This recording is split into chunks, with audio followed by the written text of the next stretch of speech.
Good afternoon, everyone. Happy Tuesday. Glad you all are here with me today. While you're waiting, we're going to start in just a few minutes. Please make sure that you sign in for the attendance. If you're on weeklywebinars.palmbeachschools.org, at the top or bottom, you will see sign in for points. Please make sure you've done so. And we will get started in just a few moments. Thank you so much.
Just testing out my microphone, making sure everybody can hear me. Good morning. We're going to get started in just a moment.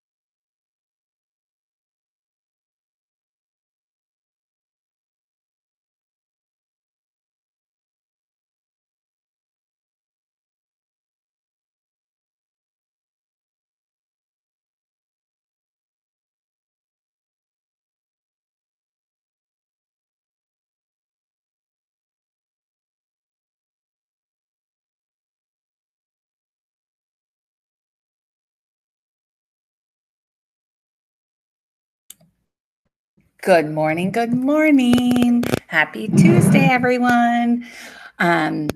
You are on weekly webinars with Melissa Matthews, and Tasha Burke-Peart is here as well today. We are going to teach you all about Google Classroom, but before we get started, if you can please sign in showing me that you are here so that you can get points, that would be great. So if you're at weeklywebinars.palmbeachschools.org, you will see just above and below this window, you'll see a sign in for points. Please go ahead and fill out that Google form and we'll get started. So today we are going to do a webinar on Google Classroom. Some of you have seen this last year. This year they have done a huge makeover, if you will, for Google Classroom. So we're going to go through in detail all the changes and how it's going to help you in your classroom. Again, my name is Melissa Matthews. I work for the Department of Educational Technology, where we teach teachers how to use technology effectively. I am here with Tasha Burke-Peart. You want to say good morning? She's going, no, I don't. She is new to the Department of Ed Tech, so we welcome her. We're so excited she's here. And we're going to begin. Oh, she typed good morning in the chat window. So I'll teach you how to get there in just a second. Okay, so the Department of Educational Technology, if you go to palmbeachschools.org/edtech and you tap on the Classroom Technology Support tab, you are going to see all of the different programs that we support. And it's a great way to get information on how to log in and how to use each program and tips and tricks on what to do with the kids in the classroom, etc. So please, in your free time, check that out if you need any support on any of those programs that we offer. So first things first, How in the world do you get to Google Classroom? If you can't get there, you can't join me, right?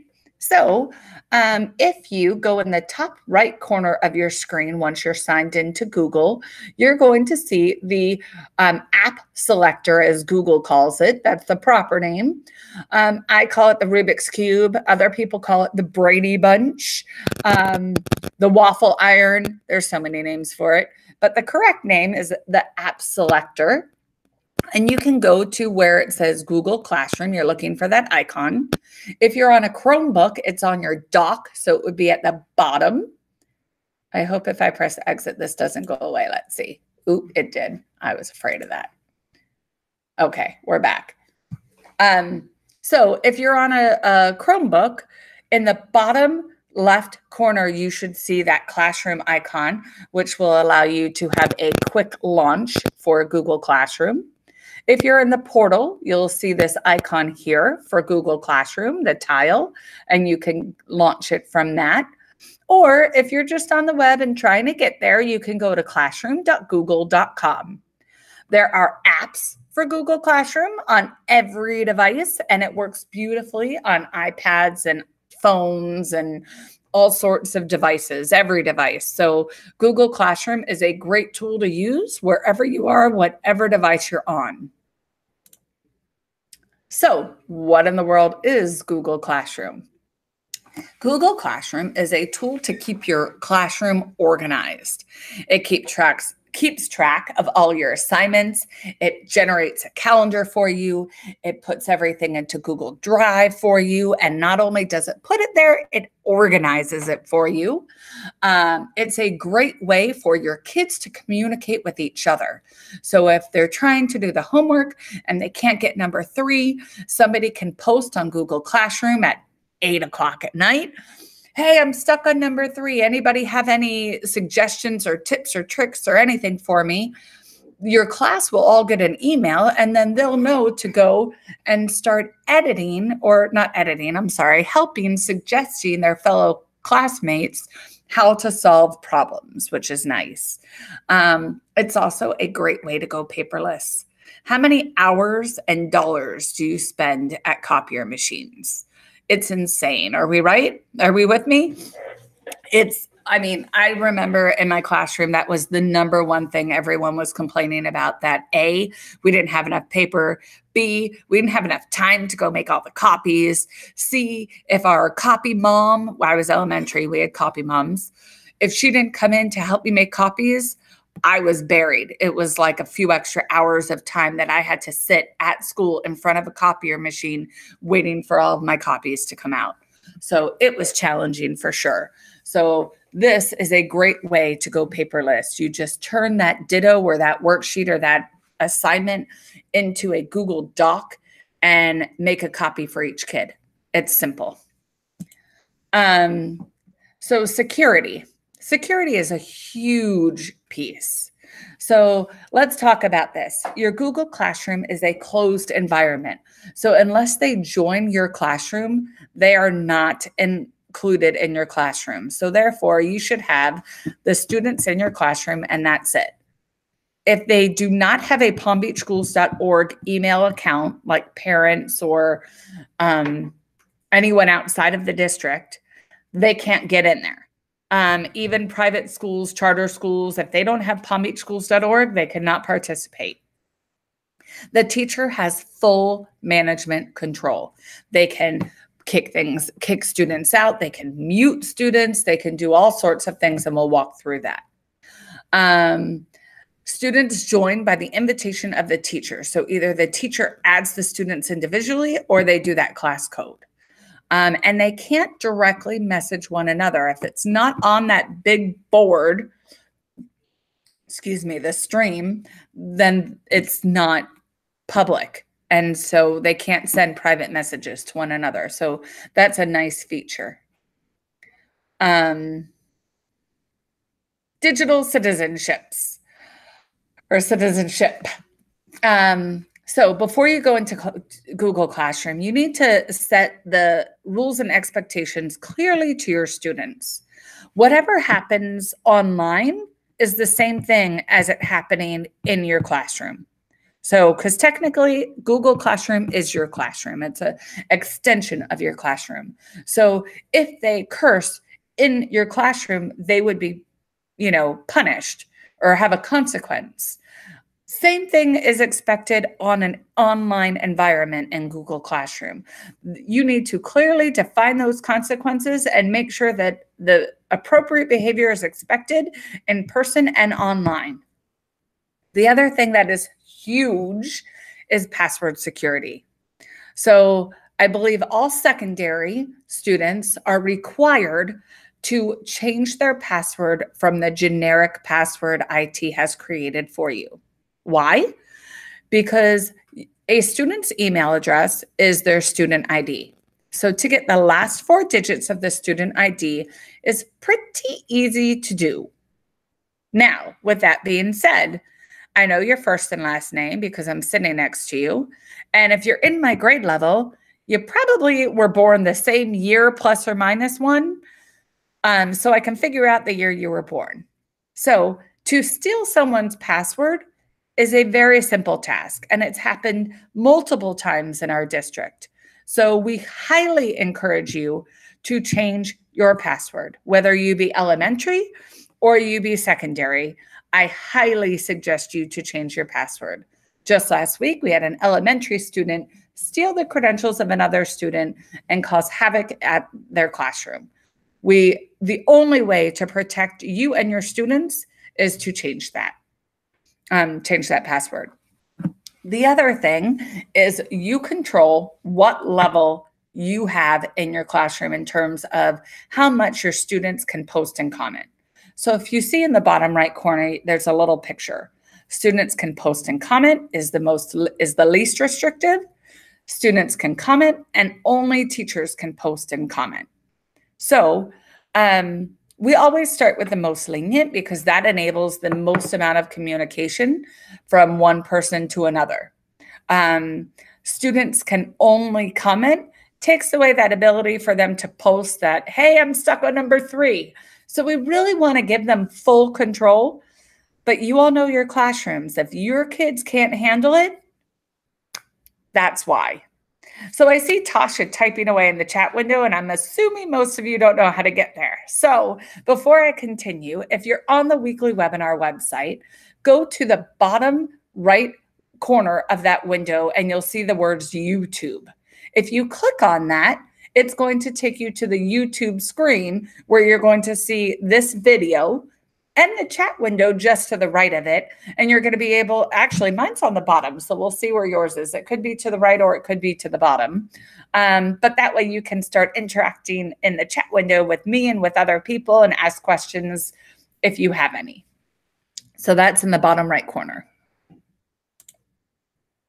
So now that we have that chat window, I'd love for you to share.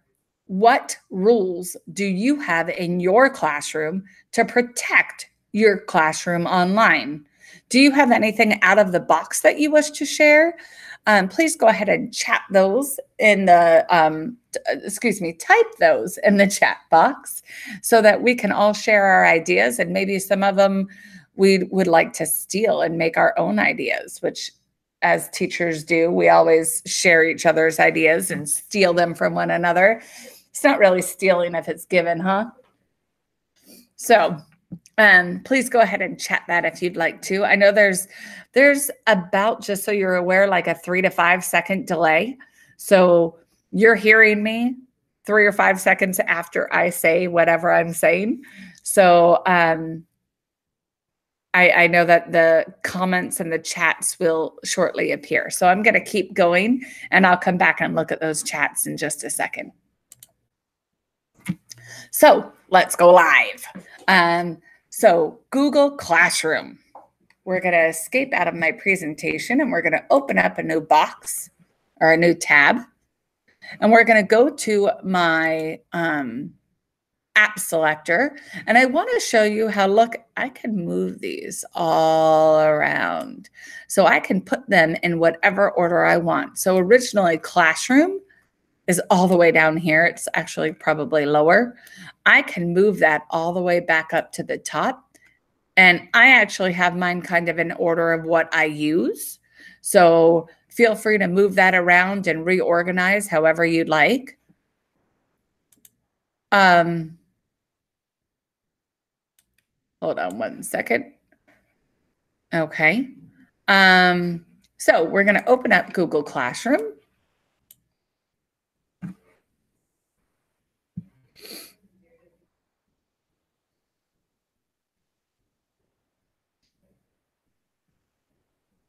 So while we're waiting for this to load, Tasha wrote, keep your class code private.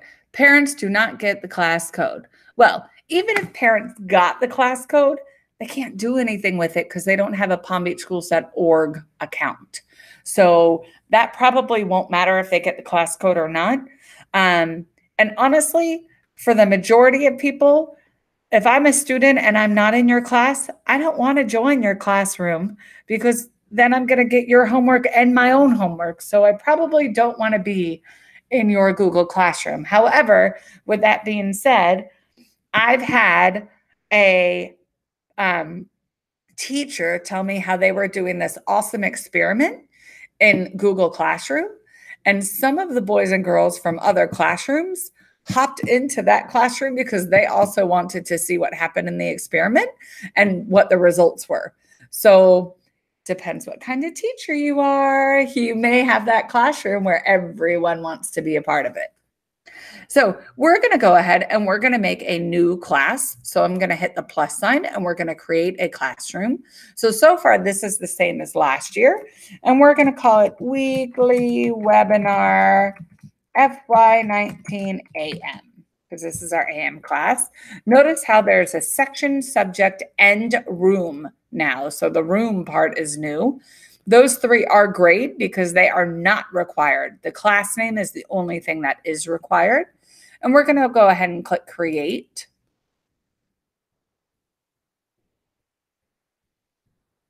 And we wait. Sometimes it takes just a little bit longer than we'd like. We don't have anybody chatting yet. So in case you didn't hear how to chat, on the Weekly Webinars website, in the bottom right corner, there's a YouTube link. If you click that YouTube link, it will open up the same webinar in a YouTube browser.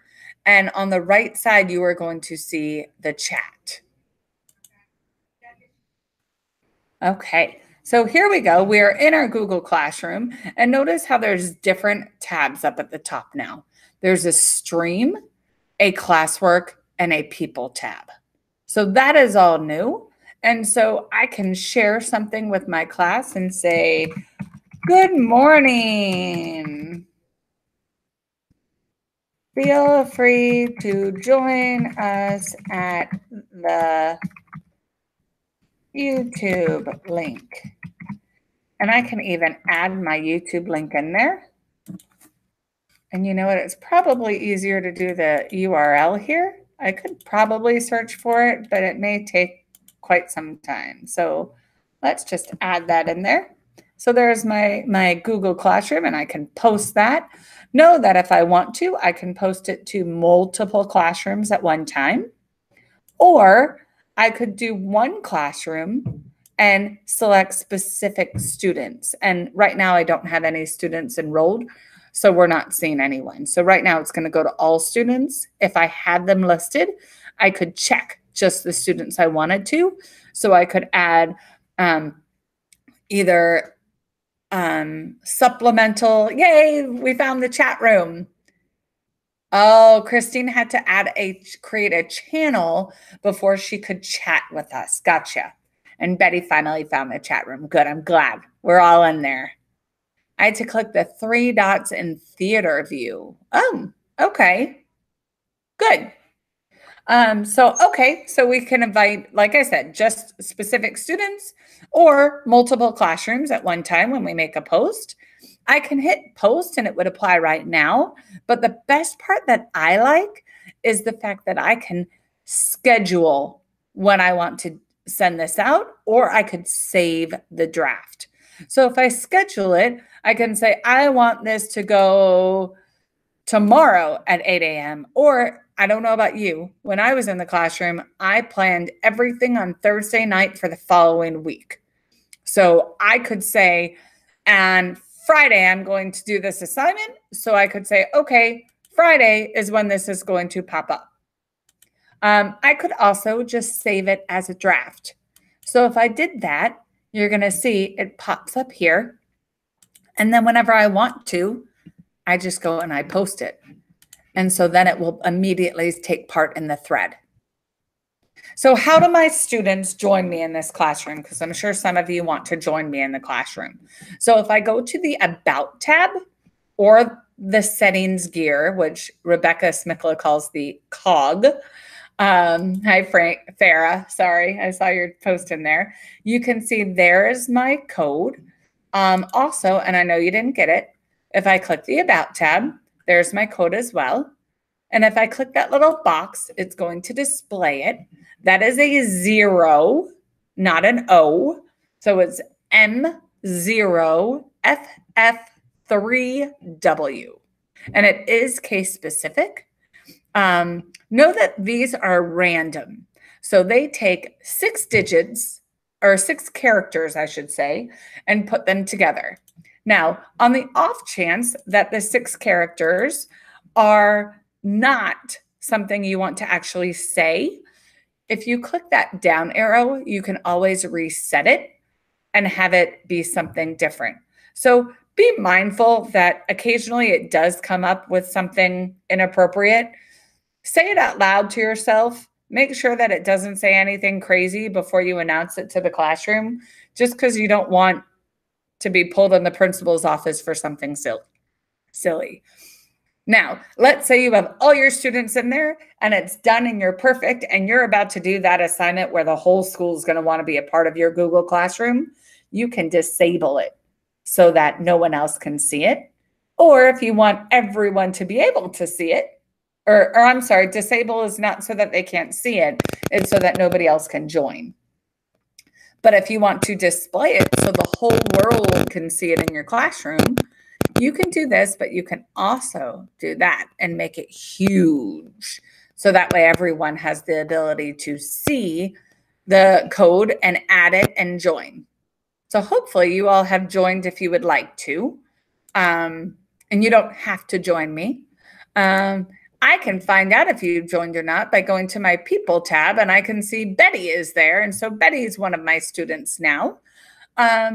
So she can get everything that I post now. So that's great. So here we go. So on our stream, this is pretty much just announcements. This is where you may want to add your morning work. This is where I don't know if you collect morning work and actually grade it. So if you don't grade anything, this is where you want to put it. This is strictly announcement purposes. They said that they were going to make a part, maybe it's under classwork now. Let's see. So under classwork, if I create things, there we go. Under material, I guess it is. Material is going to be like your syllabus and your classroom, like what you need for class and all that kind of stuff. Syllabus, everything like that is all going to go under material. Assignment is where the power comes in. We'll do that in just a second. And a question is where I can poll the audience. So if I wanted to ask a question, and you know what? Before we keep going, I'm going to add this to the chat window so you all can join if you'd like. There you go, because some of you missed it. So on here, I can post questions. So if I hit add question, and I was told, and I haven't seen it actually work yet, but if you are on a managed Chromebook device, so if you're on a Dell or a Mac or anything other than a Chromebook, this is not a managed device. The only managed devices are Chromebooks. So if you are on a managed device and you are giving a quiz or a question, maybe just a quiz, but I believe quizzes or questions, it will make it so that you can lock the browser and make it so that you can't go to another tab and look up the answer, and you can't leave that tab until you have successfully answered all of the questions on that assessment. So that's a nice new feature. That's new for this version. So question, what is the most used Google application? And I'm going to have it be multiple choice. And our options are Drive, Mail, Classroom. Oop, it didn't do it. There you go. Classroom or Calendar. And I'm going to go ahead and ask that right now. And it says I can add a topic. That way I can keep everything organized. So maybe I'm an elementary school teacher, so I may want a topic for math and a science and a history and a language arts and etc. I may, if I only teach math, I may want an algebra and an algebra 2 and, parabola and a chapter 1 versus chapter 3, what have you. So that will allow you, if you add those topics, to search very easily. And you can see I have more people in my classroom now. Yay. Thank you, guys. So if we go back to classroom, I just saw Nancy Burrito. Hi, Nancy. I have to come see you later. I forgot all about it. She asked me about casting for last week, and I never came to see her. I'm so sorry. I will come see you soon. Squirrel, right? So here's where we can have our questions. So you can see 2 people out of 4 already answered it, and they chose Mail as the most used Google application. Those answers come in live. I can click that view question, and it'll show up, and it'll show who chose what and who didn't choose anything yet. And so that just flipped on me. You can see that it's live, and it will continuously change as people add their answers, which is phenomenal. So the majority of you think Mail is the most used Google application, but you will be shocked to find out that Classroom is huge in terms of which is the most used Google application. Classroom is number 1. Drive is number 2. And I'm not sure where Mail is, but it's pretty low. And you have to think about it. Most teachers, they use Mail, but very rarely. They use Calendar even less, but students, for the most part, don't necessarily use their Mail. So you got to think that 100, how many students do we have? Like over 100,000 students. I want to say 186, but that's the number of schools we have. But anyway, Classroom, and I see somebody chose it now, that's funny, is the number 1 used tool. So pretty cool. You can see right here, I can grade everything and I can send back answers. So Nancy put Classroom, Julie put Mail. So I'm calling you out. I apologize. Don't be offended. So I can go through and I can put all sorts of answers in there. Oop, not 0. Hold on. I'm giving everybody 80s for trying. And you can see also that I can add a private comment. Good guess. Try again. And so I could send that just to Cheryl Phillips, and I can post that for her.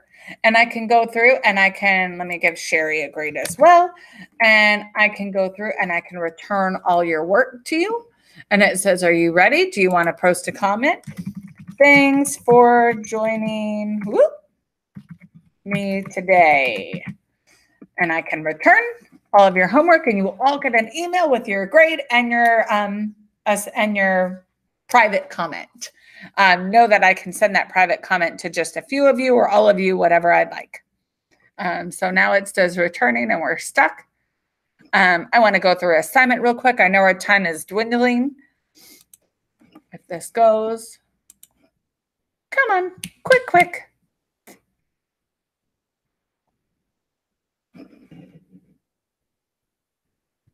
Yes, Betty, you are seeing on my view, you're seeing the teacher view, and on your view, you're seeing the student view. So it is going to look different.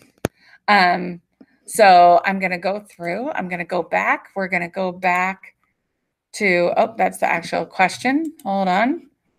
I got to go back to our stream. There we go. And so we're going to go back to classwork, and we're going to create an assignment this time. And I want to share not only the, well, we've done the YouTube already. So you know that we can add YouTubes. I can add this presentation so that you all can have it. I can also add some homework. So let's say that I want to get a Google Doc. So I'm just going to find one.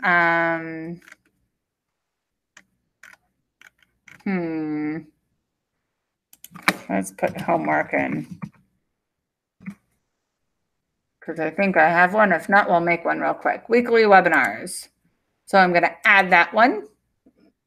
And so you can see that is all that's required for my weekly webinars. It's an old one, but that's okay. And I can make a copy for each student. So now I'm going to have one that says Cheryl Phillips dash homework. And Rebecca came up with this, and I thought it was a great idea. She names all of her homeworks pound 001 because it's very possible that you're going to have 100 homework assignments in a year. This will put them in numerical order for you in your Google Drive so that you can keep track of what is happening in your Google Drive and what homeworks you have given and what homeworks you have received. Know that you can add instructions here. You can give it whatever kind of point value you want. You can add due dates. By default, it's always midnight. So we're going to make it the 5th just for pretend. And again, it's midnight or 11:59. And I can add that topic. So we can make it classroom. Okay. And I can assign it now, or I can schedule that or save it as a draft. So when I assign it, just so that you can see it, it's going to come up, and when you click on it, you are going to have your very own copy of this Google Doc homework assignment. And know that you can view the webinar, which means you can make a copy of it and use it at your own school if you wish to, or your own department, whatever you'd like. So there you go. Here is my calendar that goes along with this classroom. So you can see, I'm going to see all of my calendars plus this specific calendar, and you can see how messy that is. So we'll just get out of that. But also you can see the class drive folder for the weekly webinar AM class. I know it's 9 a.m. and our time is up, so we'll be just 2 more seconds. So the drive is nice because it will not only show you the files that you put up, but here's my homework assignment. And you're going to be able to see here's everyone's homework assignment, which is so very nice. Okay. And that's about it. So let's go back to our webinar real quick. So in the chat window while I'm typing, what is the best part of Google Classroom? And I saw real quick, Betty's saying that everything's a little blurry. If you go to the YouTube browser and you go to that gear where it says settings, you can change the quality instead of from auto to 720. And that seems to be the best way to view the webinars. So you may need to do that every time. But that's definitely a great way to view these webinars and make them come in clearly. So go ahead while you're chatting what the best part of Google Classroom is. I'm going to go ahead and get you through the rest of this. Other ways to be trained. We can always come to you for, for face-to-face staff meetings, PLNs. We've had a few teacher or principals have subs where we did, 10 or 12 people in the morning and 10 or 12 people in the afternoon. You can go into e-learning management. There is a Google Fundamentals class that you're welcome to go to. That way you can get your level 1 certification badge. And if you go to the main page, there's also, oh, good. I'm glad 720 helped, Betty. There's also a whole page of Google for Education that you can get to. It's linked from the EdTech page, and that is a wealth of information. For points, you need to, in ELM, you sign up once per semester. So there's one survey you have to take. You need to take a screenshot of your Google Classroom that's new that I wouldn't have seen yet, and put that up into the ELM for the homework assignment. And again, there's 3 boxes for the an ELM. One is for attendance that I take care of. One is for your homework that you're going to put multiple pictures in for the entire month. And the second is that, or the third is that survey. You need to make sure that you're signed in. The link is not below, or well, I guess it's above and below if you're at weeklywebinar.com. And all homework is due December 21st. Lisa said it makes assignments and classwork accessible for students with multiple sensory physical impairments. Yes, Lisa, it definitely does. Thank you for sharing. That's in regards to my chat earlier. I'm glad you added that. I appreciate it. And I don't know why my little heads are white, but please help me spread the word and tell at least 2 friends about weekly webinars, and hopefully they'll join you next week and listen in. Thank you so much for coming. If you have any questions at all, please type them in the chat window or email me at melissa.matthews@palmbeachschools.org. I'm always happy to help, and I appreciate you coming. Thank you so much. Any questions, go ahead and type them in. Otherwise, we'll see you next Tuesday. Oh, and next Tuesday is on Discovery Education. They have so many great resources in Discovery Ed. So hopefully you will join me next week to learn all about them. Thank you so much. Have a wonderful day. And yes, Nancy, I'll come see you soon. Oh, thank you, Lisa. I'm glad you enjoy our webinars. Thank you so much for coming. For Farah, you put not Google Drive. I'm not sure what you mean. Google Drive, if you're looking for when that training is. Oh, it is. I lied. Google Drive is next week. You're right. It's not Discovery. It is Google Drive next week. Thank you for correcting me. I looked at the wrong thing. Google Drive is next week. Thank you, Farah. Had no idea. I skipped a line. So yes, Google Drive is next week. I was thinking, well, that should be up towards the top. So yes, it is. Google Drive is next week. And that's all. Have a wonderful afternoon and a happy Tuesday. And we'll see you all next week for Google Drive, hopefully.